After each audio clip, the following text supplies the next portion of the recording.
Welcome to our Ancient Future story, Navigating Scripture Through the Eyes of Family, where I share with you biblical stories like a family member would share a story around the dinner table.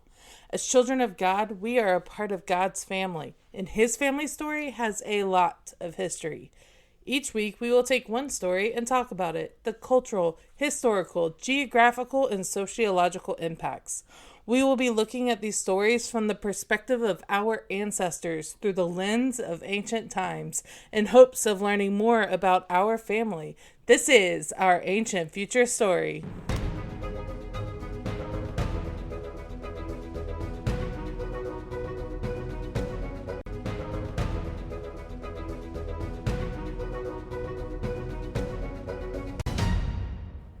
Welcome back to our Ancient Future story. I'm Vic, and I am so excited to share this part of Moses' story with you.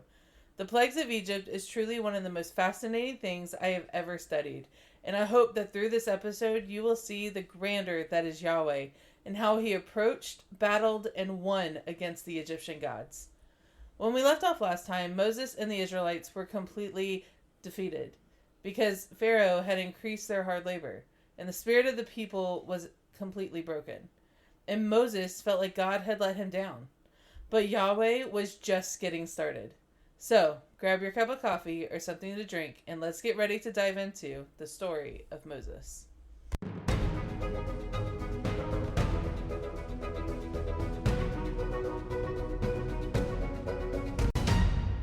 Our story opens with the Lord coming to Moses and telling him to take Aaron and go before Pharaoh and ask him for the second time to let the people of Israel go and worship in the wilderness.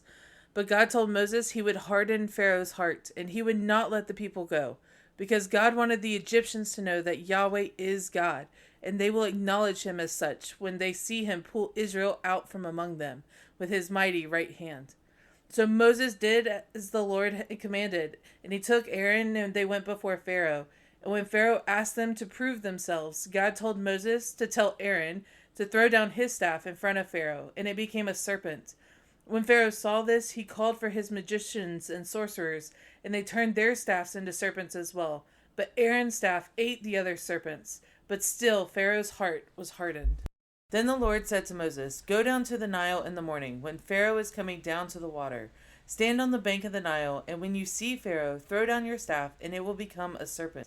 Then say, 'The Lord, God of the Hebrews, says, Let my people go, that they may worship me in the wilderness.' But so far you have not let them go. So now I will show you who I am.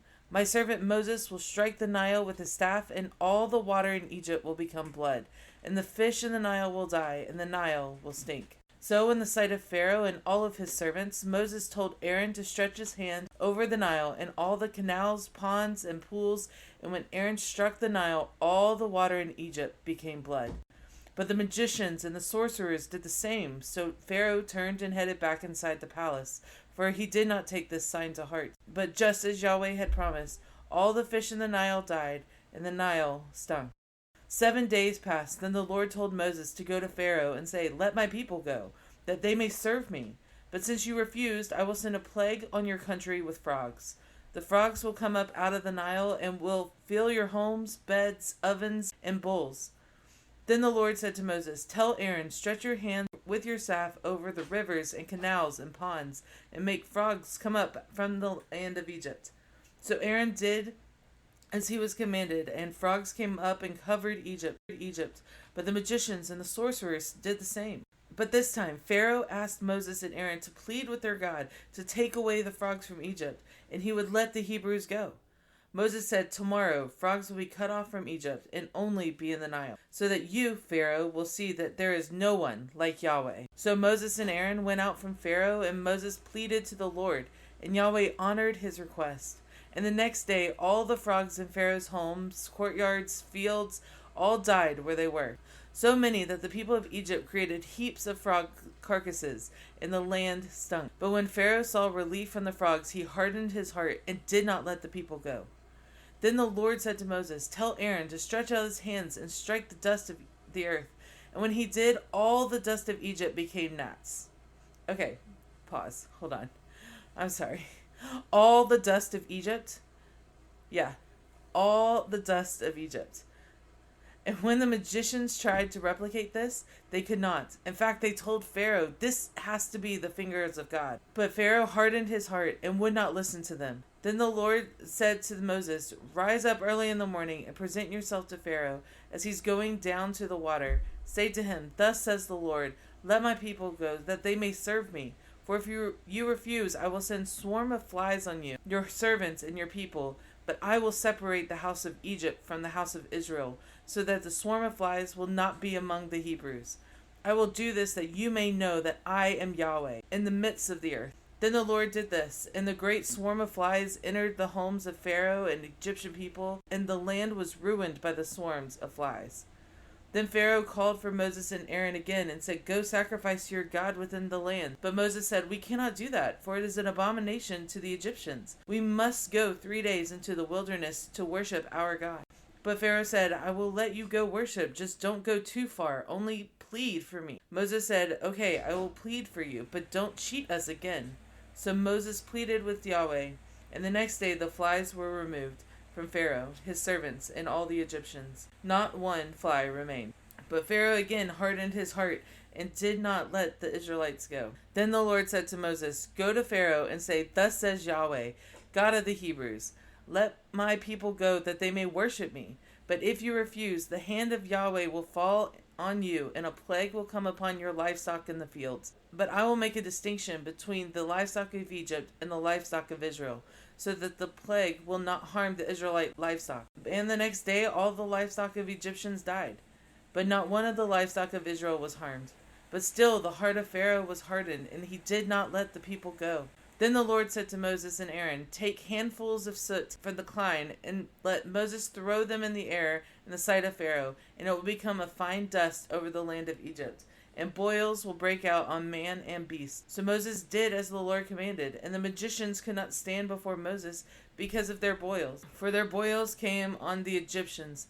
But still Pharaoh's heart was hardened, and he did not let the people go. Then the Lord said to Moses, "Rise up early in the morning, present yourself to Pharaoh, and say to him, 'Thus says Yahweh, let my people go, that they may serve me. But this time, if you do not, I will bring the plague on you, your servants, and your people, so that you may know that there is none like me in all the earth. For by now I could have destroyed you all, but I have instead raised you up, so that my power and name will be known throughout the world.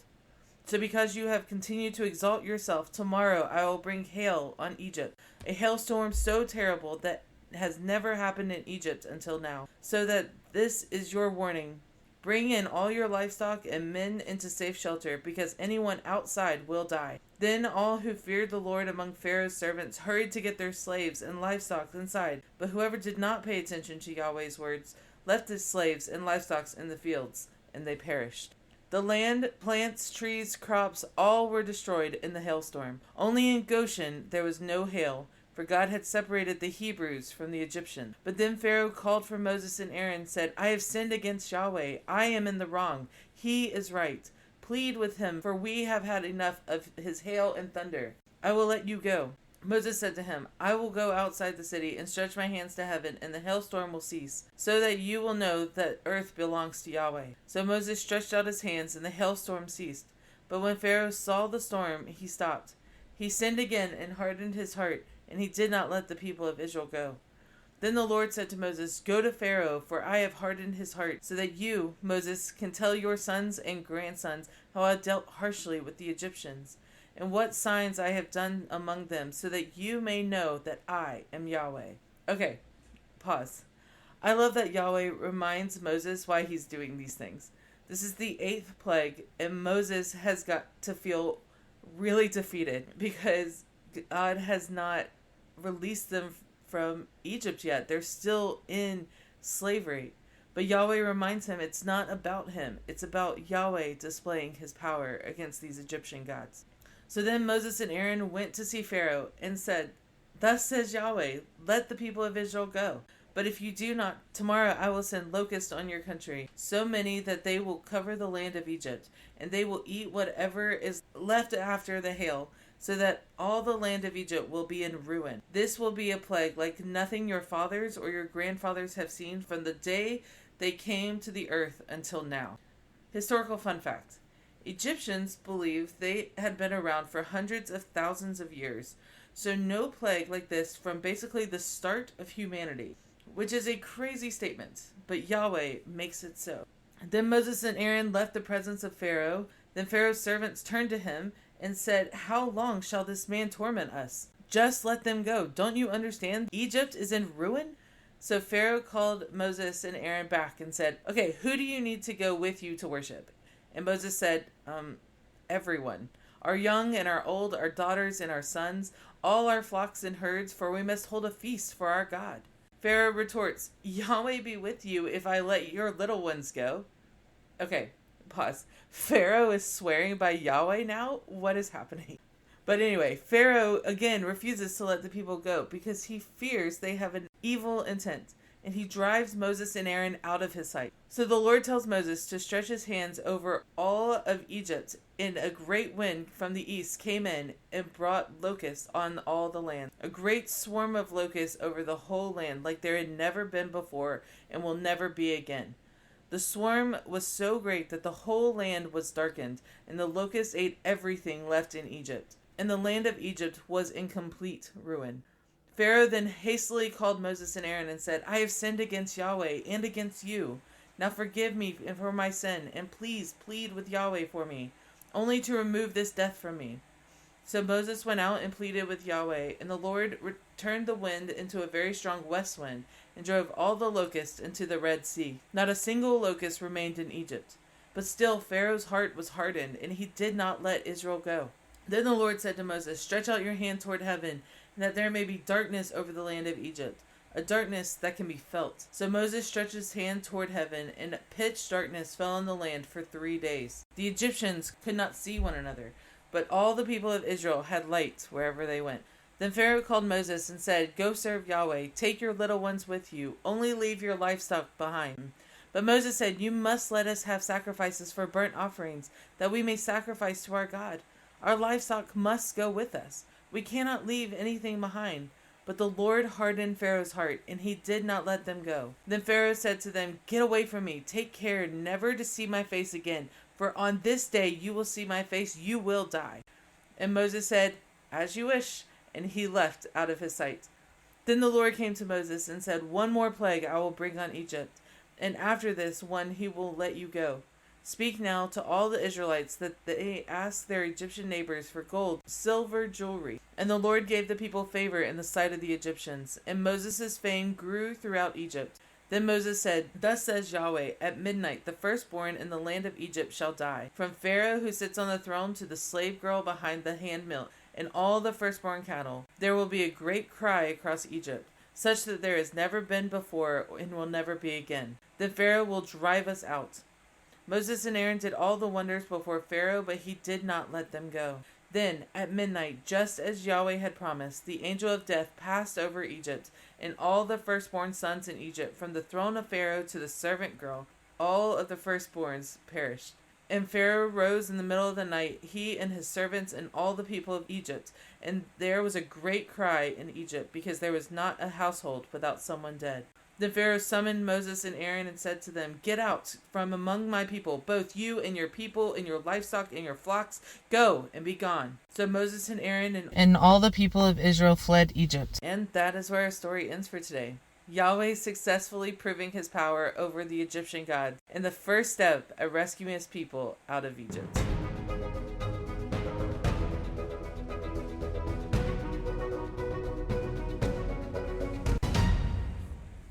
If you grew up in church, you have probably heard this story many, many times. It is basically the staple VBS story. But I think there are a few things that are important for us to know that will help shape the context of the story. So first is location. We know our story takes place in Egypt, roughly around 1446 BC if you take the early date, or 1275 BC if you take the late date. Moses is now back in Egypt and is either facing Thutmose III if we go by the early date, or Ramses II if we go by the later date. As I said last time, it is interesting that these are the two pharaohs that could have been the ones that Moses confronted, because they were both not people to mess with. They were ruthless and built a reputation throughout the known world as military leaders. Remember, Tutmos III was a warrior as soon as he came of age, and led most of the expansion campaigns out of Egypt. And Ramses II was no picnic either. Also a warrior, but an unpredictable one. His famous battle was the Battle of Kadesh against a Hittite army, where he is said to have struck down an entire army by himself in a surprise attack. Needless to say, these men were not to be crossed without severe punishment.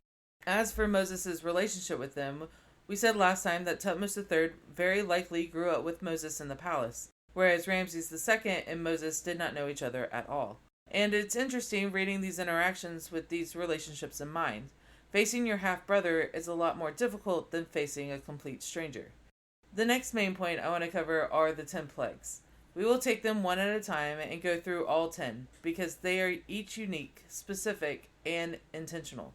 And we will ask the question, why would God do that? And hopefully, after going through all the plagues, we will understand a little bit more about the ancients and this epic battle between Yahweh and the Egyptian gods. So the first plague was the Nile being turned into blood. Now, the first thing I want to note about this plague is that this is the third sign God had told Moses to perform at the burning bush. He told him to throw his staff down and it become a snake, and then to put his hand inside his cloak and it become leprous. But the third sign, God said, if they do not believe you with the first two signs, to go down to the water of the Nile and get some water and pour it out on dry ground, and it will become blood, and then they will believe you. So it is interesting that the first plague that God sent on Egypt was Nile into blood.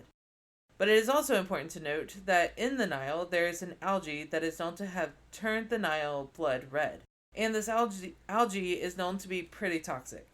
However, when the Nile did turn red from exposure to this algae, the Egyptians would kneel by the side of the river and dig on the river bank so that the sand would filter the algae out of the water, and it would be purified for them to drink. But in this plague, when Moses tells Aaron to raise his staff and stretch his arms over the bodies of water, and striking the Nile, all the waters of Egypt became blood. It's interesting that all the water in Egypt was turned to blood. Exodus 7:26 tells us that 7 days passed after Aaron struck the Nile. Now I found this interesting because we know that humans can only survive for 3 days without water, which brings up several questions. But the main one being, did the Egyptians have to drink contaminated water? Or did they find water in the Mediterranean Sea? We don't know, and actually we don't know if or when the Nile was restored. Our Bible does not give us an end date. It only says 7 days passed before Moses and Aaron warned about the next plague. The Egyptian god that was targeted here, though, was not just one, but several, because the Egyptians had many gods connected to the Nile. But I'm going to talk about two in particular. First is Hapi, the god of the Nile. He is the one credited for annual floods from the Nile that produce good soil for crops. He is also considered the god over Upper and Lower Egypt. He was typically depicted as a mirrored image of himself, a human male in form and body, but incorporated pieces of both Upper and Lower Egypt. And the other was Sobek, the protector god of the Nile. He was depicted in hieroglyphs and ancient writings as having the head of a crocodile and the body of a human, or later, as he began to get tied to Pharaoh, he took on the name Sobek Re, which tied him to the sun god Re, and was depicted as a crocodile body with a falcon head. It is interesting that God chose these gods first to confront, because the Nile was the source of all life. Everything they knew about agriculture and economy came from what these gods provided in the Nile. Side note, Exodus 7:21 tells us that all the fish died in the Nile when the water was turned to blood. But what about the other wildlife? Where did they go? Now, some scholars have suggested that it's because the water turned to blood that the frogs came out of the Nile, and though that is a good theory, Exodus 7:25 says that it was 7 full days that the Nile was bloody. Where did all the wildlife go?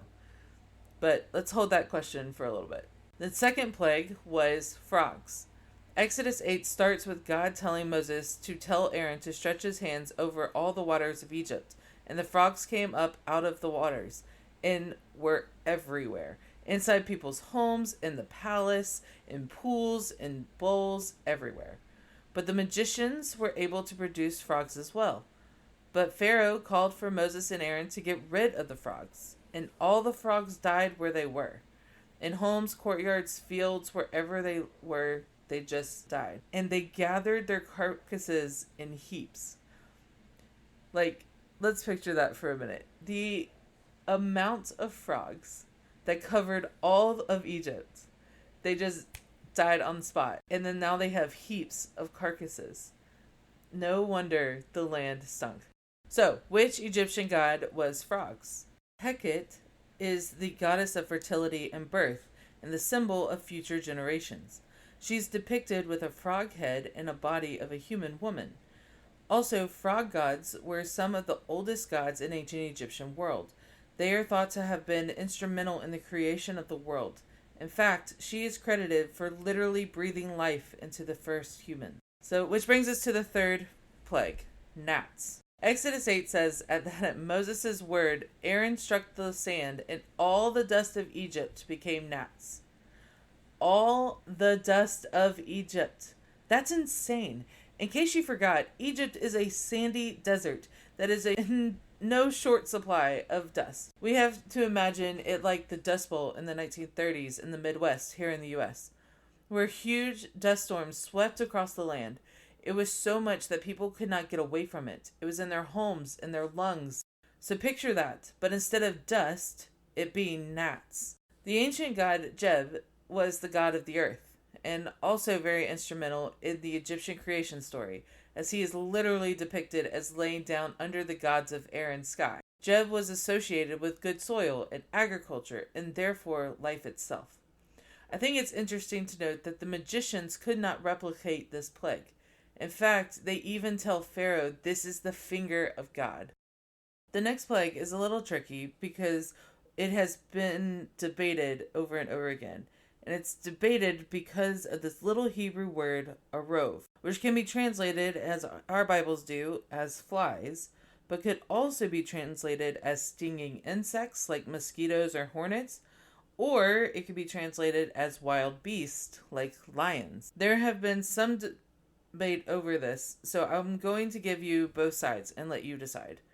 Now, these different sides does make this plague interesting, because on one hand, after the gnats, flies would be super annoying, but also hornets, bees, and other stinging insects would be terrible. But if it is the wild beast, it might explain what happened to the wildlife that left the Nile. So let's get into it. Some scholars have suggested that it wasn't the wildlife in the Nile, but rather wildlife that was domesticated for worship. Remember, the Egyptians had images of their gods, and many of them were portrayed as partial or fully animal-like. And they would capture these animals and worship them as the gods incarnate. They fully believed the spirit of the deities lived in these animals. So what does that mean for this plague in particular? Well, some Jewish scholars have suggested that these wild animals, who had been domesticated for worship, suddenly went back to their animalistic roots and turned on their trainers and had a killing streak throughout Egypt. But in any case, the Egyptian god that was most believed to be attacked in this plague is Capri, the god of the morning sun. He is depicted as human with a beetle for a head. His job was to roll the sun across the sky. This plague was the first plague that God brought the plagues on Egypt and not on Israel. It was also the first that brought destruction on Egypt and not just some discomfort and inconvenience. It's in this plague that we see Pharaoh start to negotiate with Yahweh. He tells Moses they can worship Yahweh, just stay inside the land. But Yahweh refuses, for the people must leave Egypt and go to the wilderness to worship. The next plague is the plague that killed the Egyptian livestock. The plague is similar to that of the bubonic plague. The bubonic plague began with the disease that spread quickly throughout the animals, and the plague on the livestock did the same. But God again separated Egypt from Israel, and the livestock in Israel did not die. The Egyptian goddess for cows was Hathor. Hathor was most often associated with kingship and the royal family. She was depicted as a pure white cow with horns, and it's believed that she gives milk to humanity. Again, we see this trend of sustaining life through the gods. The next plague brought boils on the Egyptian people and animals. But again, God separated the Hebrews from the Egyptians.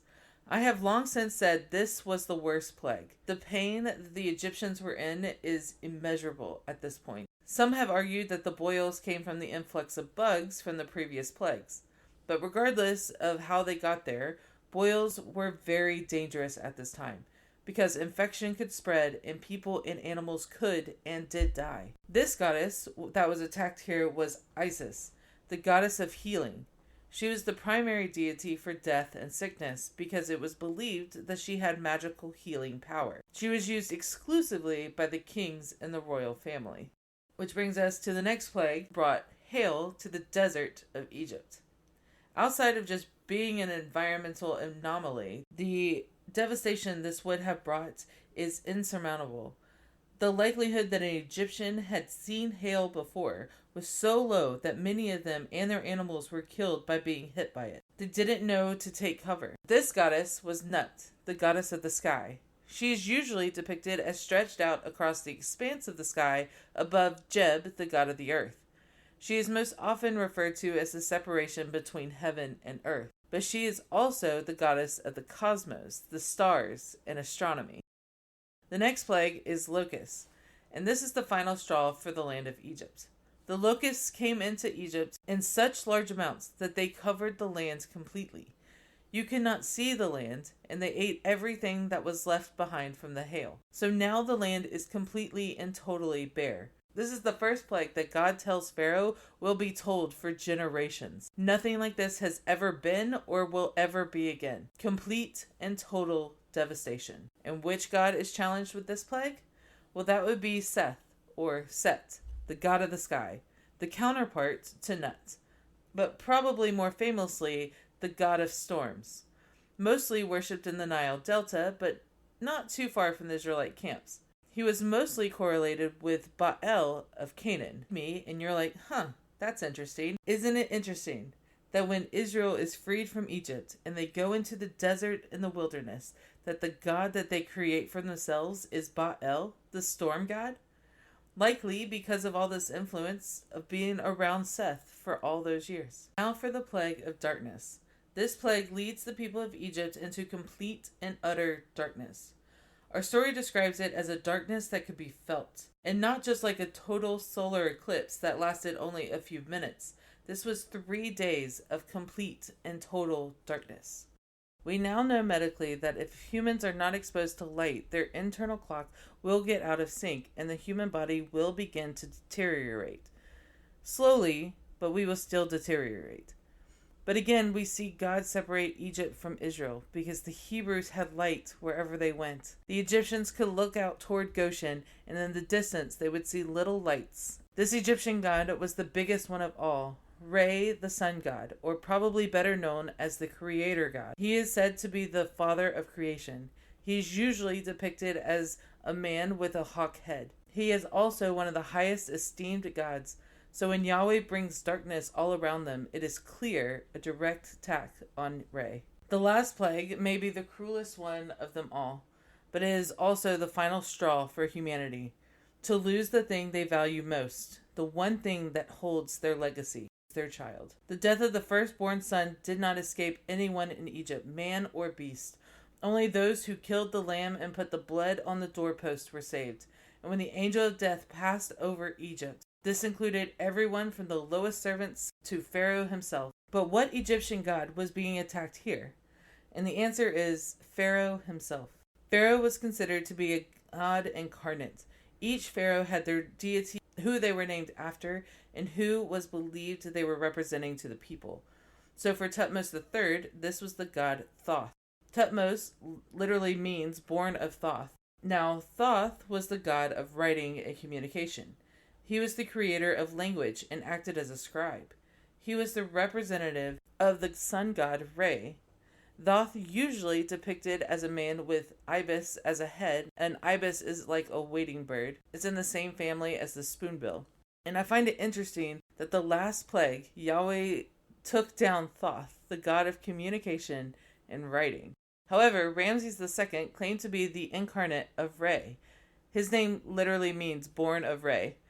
Re, as we just talked about, was the sun god, and his job was to sustain life by providing light on Egypt. But you may be asking yourself, as I did, why would Yahweh re-attack Re, especially after the last plague of darkness? And this is a great question, and the reason is that Ramses II fully believed he was light god. He was just arrogant enough to believe that he could have taken down Yahweh himself. So how do all of these plagues point to Yahweh? How does this story tell us about Yahweh? As we have done every time we gather together to talk about how the story points to Yahweh. In today's story, we see God show up and reveal his power and might. Yahweh proves himself to be greater than the Egyptian gods. The Nile turns to blood. Hape is the god of the Nile, but Yahweh is the living water and the true source of all life. With frogs, we have Heket, is the goddess of fertility and birth, who breathed life into humanities, but Yahweh is the creator of humanity and put his own breath of life into them. The plague of gnats, Jeb is the god of the earth, but Yahweh used the earth to create humanity. Flies or wild beasts, Kehepri is the god of the morning sun, but Yahweh tells the sun to stand and where to shine. The plague of livestock, Hathor, the goddess of cattle, associated with kingship and royalty, but Yahweh is the one true king. Plague of boils, Isis is the goddess of healing, but Yahweh is the divine healer. The plague of hail, Nut is the goddess of the sky and the cosmos, but Yahweh is the creator and ruler of the cosmos. Plague of locusts, Seth, the god of the sky and master of storms, but the storms obey the voice of Yahweh. The plague of darkness, Re, the sun god, the creator god, but Yahweh is the true light and the true designer and creator of the world. And lastly, the death of the firstborn son. Pharaoh believed he was God incarnate, but he was powerless when his son died, because only Yahweh has the power to raise the dead back to life. So let's ask the obvious question. Why would God do this? Why would he attack these gods of this nation? And the answer is in Exodus 9:16. But for this purpose I have raised you up to show you my power, so that my name will be proclaimed over all the earth. Yahweh has always and only wanted his name to be famous in the world. He is the one true God and deserves all the glory and praise. So as we end our time together, I want to end it a little bit differently. I know we usually end by reading the scripture from where our story comes from, but today's story is from chapter 7 through 12. And though I encourage you to go back and read it for these chapters for yourself, instead of me reading 5 chapters to you, I want to ask you some questions to help you reflect on these plagues and what they say about Yahweh and what they meant for the ancient world. Number 1, what do these plagues tell us about the intentions of Yahweh? 2, how does Yahweh prove his power to both the Egyptians and the Israelite people? 3, does knowing this about the plagues change the way you read this story? I would love to know your thoughts. If you want to comment and post them on social media, feel free to share and tag us at Our Ancient Future Story.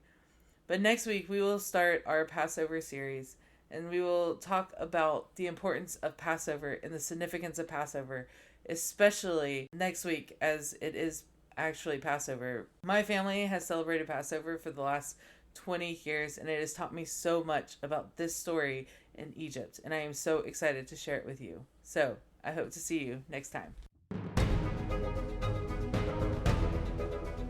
Thank you for listening to today's episode of Our Ancient Future Story. I hope that you really enjoyed it.